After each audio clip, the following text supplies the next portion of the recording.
अस्सलाम वालेकुम। उम्मीद करता हूँ आप सभी स्टूडेंट्स खैरियत से होंगे। तो ये जो टेस्ट कल हुआ है उसकी डिस्कशन रिमेनिंग थी। तो पहला क्वेश्चन है बायोलॉजी पोर्शन में, depolarisation is the result of influx of sodium ions. अच्छा, ये ऐसे है, आपको पता होना चाहिए कि जब सोडियम आयंस अंदर दाखिल होते हैं, कहाँ पे, जब सेल मेम्ब्रेन जो पोटेंशियल बैरियर था, जब सोडियम आयंस अंदर दाखिल होते हैं तो इससे होता ये है कि थोड़े अरसे के लिए, बहुत ही मिली सेकेंड्स में की ड्यूरेशन में वहाँ पे डीपोलराइजेशन हो जाती है। तो डीपोलराइजेशन बेसिकली होती उस वजह से है कि सोडियम आयंस जब हायर कंसंट्रेशन से लोअर कंसंट्रेशन की तरफ जाते हैं तो वहाँ पे डीपोलराइजेशन हो जाती है, और उस टाइम जो होता है पोटेंशियल होता है, वो होता है एक्टिव मेम्ब्रेन पोटेंशियल। तो ये सारा डीपोलराइजेशन की वजह से होता है, और ये मिली सेकेंड्स के अरसे में ड्यूरेशन के लिए होता है। फिर उसके बाद सोडियम पोटाशियम गेट्स का रोल होता है, जिसकी वजह से फिर दोबारा से रीपोलराइजेशन होती है, और फिर इस तरह से एक नर्व इम्पल्स ट्रांसमिट होती है। तो इसका इन्फ्लक्स ऑफ सोडियम आयंस का राइट ऑप्शन था। Myelin sheath is found in all axons, is found in all dendrons, speeds up conduction, या is proteinaceous। अच्छा, ये आपको पता होना चाहिए कि माइलिन शीथ होती है एक्सॉन्स पे होती है बिल्कुल, लेकिन किन एक्सॉन्स पे होती है? मोटर न्यूरॉन्स के एक्सॉन पे। तो ऑल एक्सॉन्स में तो नहीं हो सकती। ऑल डेंड्रॉन्स नहीं, ऑल डेंड्रॉन्स पे भी नहीं होती, ये होती है सेंसरी न्यूरॉन के डेंड्रॉन्स पे। स्पीड्स अप कंडक्शन, बिल्कुल ये राइट ऑप्शन है, ये कंडक्शन को स्पीड अप करती है। और ये दूसरी बात, ये प्रोटीनीशियस नहीं है, इसमें लिपिड बाइलेयर होती है, तो ये प्रोटीन नेचर नहीं होती, इसकी लिपिड नेचर होती है। तो 40 का राइट ऑप्शन है। The protective covering of brain is, जो ब्रेन की प्रोटेक्टिव कवरिंग होती है उसे मेनिंजेस कहते हैं, और ये ट्रिपल लेयर ऑफ मेनिंजेस होती है ब्रेन और स्पाइनल कॉर्ड में, दोनों में, जिसकी वजह से ये दोनों प्रोटेक्ट रहते हैं। The main function of CSF cerebrospinal fluid is nourishment of brain and spinal cord, बिल्कुल। Cushion against shocks, बिल्कुल राइट ऑप्शन है। कीपिंग द CNS moist, ये भी सही है। CNS central nervous system, all A B C, बिल्कुल इसका delta right option है, ये तीनों फंक्शंस परफॉर्म करता है। Cell bodies of sensory neurons is located in, cell bodies जो हैं सेंसरी न्यूरॉन्स की, वो कहाँ पे होती हैं? वो होती हैं dorsal root of ganglion. Cell bodies of sensory neurons is located in dorsal root of ganglion. और अगर क्वेश्चन आए cell bodies of inter and motor neuron is located in, तो उसका राइट ऑप्शन होगा ग्रे मैटर। तो उस time grey matter होगा। तो ये जो राइट ऑप्शन है इसका dorsal root of ganglion, alpha is the right option. Next one, concentration of cell bodies of neuron is ganglion. Ganglion एक कंसंट्रेशन को कहते हैं सेल बॉडीज़ की, बहुत से गुच्छे को गैंग्लियन, सेल बॉडीज़ के गुच्छे को गैंग्लियन कहते हैं। तो ये 40 का राइट ऑप्शन है। ये बिल्कुल बुक लाइंस हैं। Origin of sympathetic and parasympathetic nervous system is spinal cord and effectors, नहीं। Bottom portion of spinal cord, middle portion of spinal cord, middle portion of spinal cord, bottom portion of spinal cord, effectors या spinal cord. इसका Charlie right option है, ये भी book line है। ये sympathetic और parasympathetic nervous system जो कि ऑटोनोमिक नर्वस सिस्टम के पार्ट्स होते हैं, उसकी सब डिवीजन्स हैं आगे। तो ये चार्ली राइट ऑप्शन है। जो सिंपैथेटिक नर्वस सिस्टम है इसका ओरिजिन है middle portion of spinal cord से, और जो पैरासिम्पैथेटिक है इसका ओरिजिन है bottom portion of spinal cord plus cranial nerves. ये एक चीज़ ऐड कर दें कि ये क्रैनियल नर्व से भी निकलता है, इसका ओरिजिन इन क्रैनियल नर्व्स और bottom portion of spinal cord दोनों से होता है। Activity of brain is controlled by EEG, ECG, ERG, MRI। EEG electroencephalography, ECG electrocardiography, ERG electroretinography. तो इसका जो राइट ऑप्शन था, इसका अल्फ़ा राइट ऑप्शन है, EEG electroencephalography. Alpha is the right one. The largest number of cell bodies of neurons are found in. The largest number of cell bodies of neurons are found in brain. Brain obvious है क्योंकि brain एक control centre है, तो इसमें largest number पाया जाता है cell bodies का। इसके बाद ब्रेन के बाद दूसरे नंबर पे स्पाइनल कॉर्ड आता है। स्पाइनल कॉर्ड में ब्रेन से कम होती हैं cell bodies. PH of CSF, तो इसकी पीएच उतनी होती है जितनी ब्लड की होती है, और ब्लड की कितनी होती है 7.35।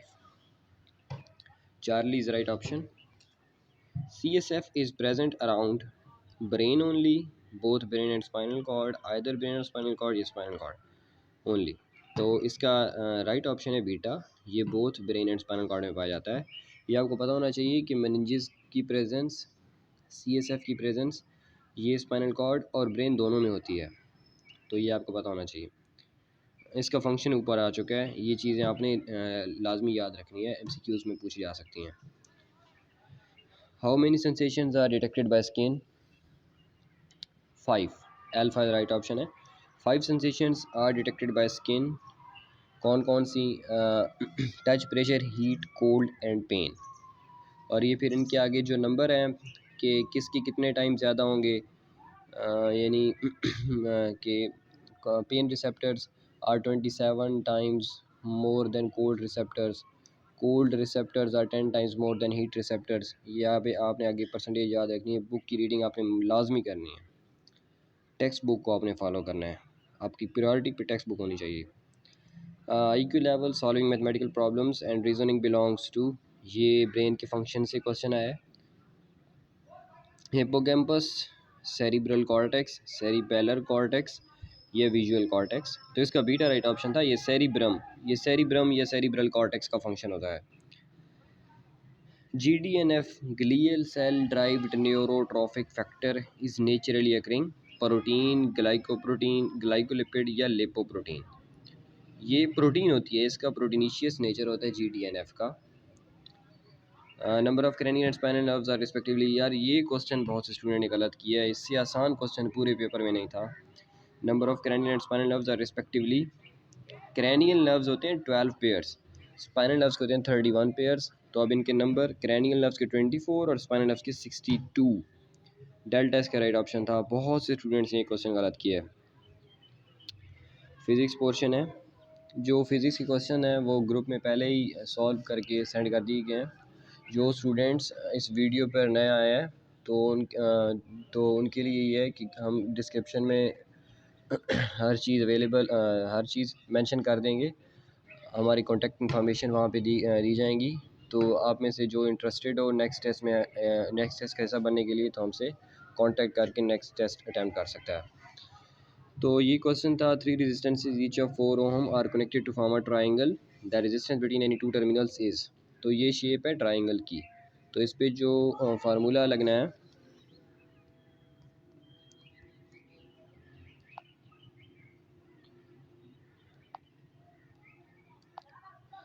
तो ये मैंने उधर पहले ग्रुप में भी सेंड कर दिया है।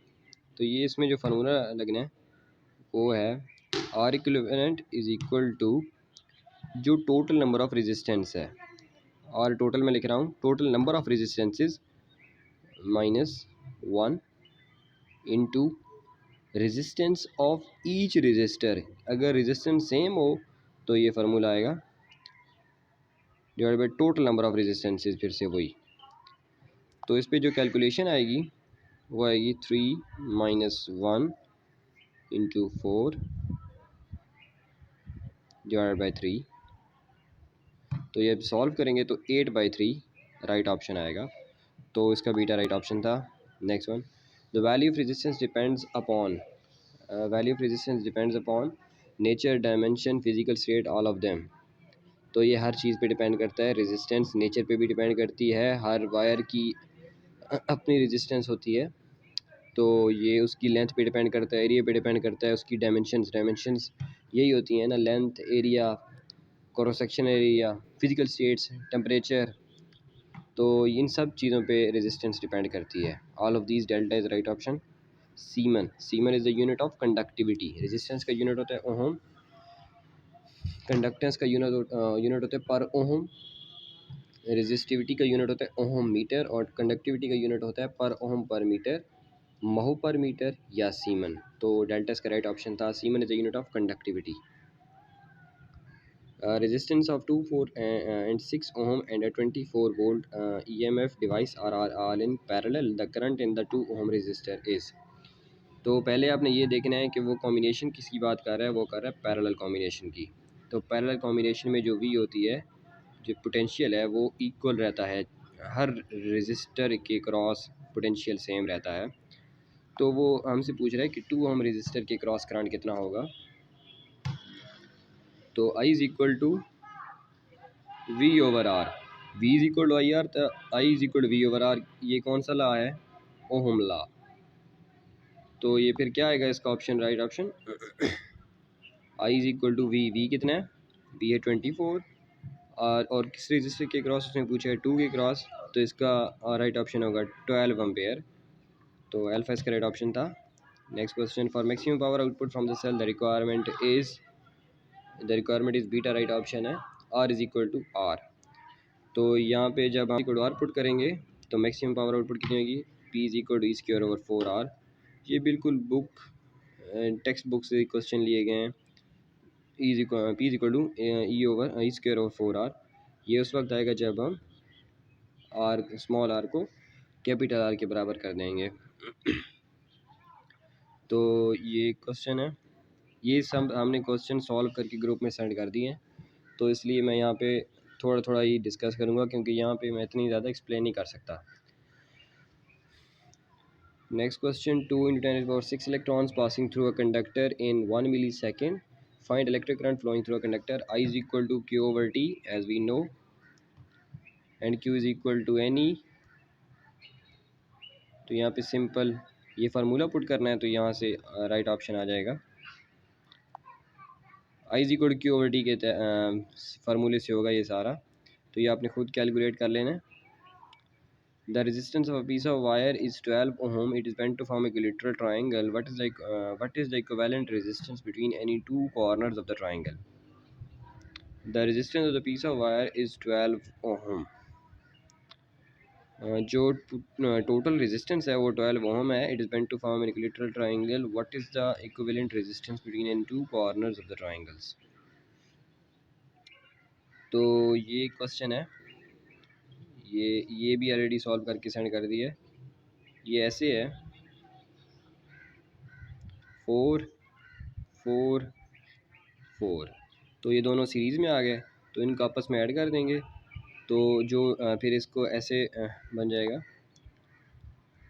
उनको ऐड करने से फिर ये इस किस्म का कॉम्बिनेशन आएगा 8 ओम 4 ओम, ये दोनों आपस में पैरेलल में है। तो पैरेलल में जब सॉल्व करेंगे तो 40 राइट ऑप्शन आ जाएगा। पैरेलल के लिए एक और बात सुन लें, जब दो रेजिस्टेंसेस पैरेलल में हों तो ये फार्मूला लगना है कि पहले और डिफरेंट हों तो उनको आपस में मल्टीप्लाई करना है और नीचे उनको आपस में ऐड कर देना है। ये ऑलरेडी मैंने ग्रुप में सॉल्व करके सेंड कर दिए हैं। तो इससे जो राइट ऑप्शन आना है वो 2.7 ओम है। Charlie is right option. 1 kilowatt hour is commonly termed as one commercial unit of electrical energy which is equal to 3.6 into 10 to the power 6, 3.6 megajoule भी इसे कहते हैं। तो 40 का राइट ऑप्शन है। When a wire is compressed and its radius become 2r then its resistance will be। जब हमने एक वायर को कंप्रेस किया है, वायर को कंप्रेस करने से होगा क्या कि पहली बात तो ये है कि हमें ये पता चल रहा है कि रेडियस उसका कम होगा और रेडियस उसका बढ़ जाएगा और उसकी लेंथ कम होगी। तो जितना उसका रेडियस बढ़ेगा उतनी उसकी लेंथ कम हो जाएगी। तो यहाँ पे जो फार्मूला लगना है वो ये वाला फार्मूला यूज़ होगा। तो टू की पावर 4 कितना आएगा 16, तो 1/16 इसका राइट ऑप्शन है। ये क्वेश्चन 2020 में PMC ने ये पूछा था क्वेश्चन, तो ये आपको पता होना चाहिए, ये पास्ट पेपर का क्वेश्चन है। Resistance of a wire is R. If you increase the length of the wire so that its length doubles, the stretched wire will have resistance. यहाँ पे कह रहा है कि resistance of the wire is R. If you increase the length of the wire so that its resistance length doubles, the stretched wire will have resistance. यहाँ पे जो formula use होना है वो ये होना है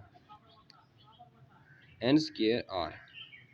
यहाँ पे n का स्केयर ले लेंगे, वहाँ पे डबल हुई है तो 2 × 2 4, तो इसका राइट ऑप्शन डेल्टा है, 4R आएगा. One of the following is an ohmic device. Ohmic device कौन सा है? फिलामेंट बल्ब नहीं, ये तो नॉन ओमिक है. ट्रांजिस्टर नॉन ओमिक है. Semi conductor diode non ohmic है. ये अच्छा इनका ग्राफ्स दिया गया है बुक पे, फिलामेंट का भी और सेमी कंडक्टर डायोड का भी, तो ये आपने ग्राफ भी देख लेना है. सेमी कंडक्टर डायोड का आई थिंक इस तरह से बनता है, फिलामेंट का इस तरह से बनता है. तो ये आपने इनके ग्राफ्स भी देख लेने हैं, वो पूछ सकता है आपसे MCQs में. तो ये इसका जो राइट ऑप्शन था वो कॉपर वायर है. One of the following is an ohmic device. Delta is the right option. The chain in resistance of metallic conductor at temperature below 0 degree Celsius is, ये linear chain होता है. जब the chain in resistance of metallic conductor at temperature below 0 degree Celsius, जब temperature 0 degree Celsius से below होता है तो linear chain आता है कि रेजिस्टेंस लीनियरली एक सीक्वेंस में कम होती है. Next question, calculate the rate at which energy is transferred by 220 main supply which provides a current of 0.1 ampere to a LED. तो यहाँ पे जो फार्मूला लगना है P = VI, तो इस फार्मूले से ये क्वेश्चन होना है. तो इसका जो राइट ऑप्शन है वो है 22 watt. The SI unit of EMF is same as that of voltage. EMF और वोल्टेज सेम चीज़ें होती हैं. EMF is a cause, potential difference is its effect. ये आपने पूरा पैराग्राफ है इस टॉपिक में, ये बहुत इंपॉर्टेंट है, ये आपने लाजमी याद करना है. 1 kWh is the amount of energy delivered during 1 hour. English portion, the word similar meaning to confront. Confront होता है मुकाबला करना. एल्यूड, एस्केप, ये दोनों सिमिलर हैं. इन दोनों का मतलब होता है भाग जाना, फरार हो जाना. चैलेंज इसका राइट ऑप्शन है. SU भी इसी इसी मीनिंग में आता है, भाग जाना, फरार हो जाना. Choose the correct spellings. Curious, तजस्सुस, तो बीटा इसका राइट ऑप्शन था. The word opposite meaning to coaxed. Coax होते हैं खुशामद करना. Charmed, cajoled, forced, win over. उसने अपोजिट पूछा है. क्वैक्स खुशामद करना. खुशामद करने से होगा ये कि आप किसी का दिल बहला के कोई काम करवाएंगे उससे, तो इसने इसका अपोजिट पूछा है तो ज़बरदस्ती, ज़ोर ज़बरदस्ती, तो ये फोर्स्ड के मायने में आता है. तो 40 का राइट ऑप्शन है. Choose the correct option which shows habit. Choose the correct option which shows habit, ये टेंसेस से है. हैबिट होते हैं पास्ट प्रेजेंट इंडेफिनिट की टर्म में, कि कोई काम ऐसा है जो आप रोज़ करते हैं तो उसको हम हैबिट कहते हैं. I went to school for studying, मैं स्कूल गया. I goes to school, goes I के साथ नहीं आ सकता, अल्फ़ा बीटा दोनों गलत हैं. I went school for studying, no. तो I go to school for studying बिल्कुल सही है. मैं स्कूल जाता हूँ पढ़ने के लिए, ये एक हैबिट शो कर रहा है. Choose the correct sentence. We have reach the station, गलत है. We has reach the station, नहीं. We have already reach the station, we already reach the station. तो इसका जो राइट ऑप्शन है we have already reach the station. Charlie इसका right option है. तो ये कल के टेस्ट की डिस्कशन थी. अगर आपको फिर भी किसी क्वेश्चन की समझ नहीं आई तो आप कमेंट्स में पूछ सकते हैं, ग्रुप में मैसेज कर सकते हैं, हमें इनबॉक्स कर सकते हैं, कोई मसला नहीं है. जो स्टूडेंट्स न्यू आए हैं तो हम डिस्क्रिप्शन में हर चीज़ का लिंक दे देंगे, कॉन्टैक्ट इन्फॉर्मेशन होगी, तो इंशाल्लाह हमसे कॉन्टैक्ट करके आप नेक्स्ट टेस्ट का हिस्सा बन सकते हैं. तो best of luck next test के लिए.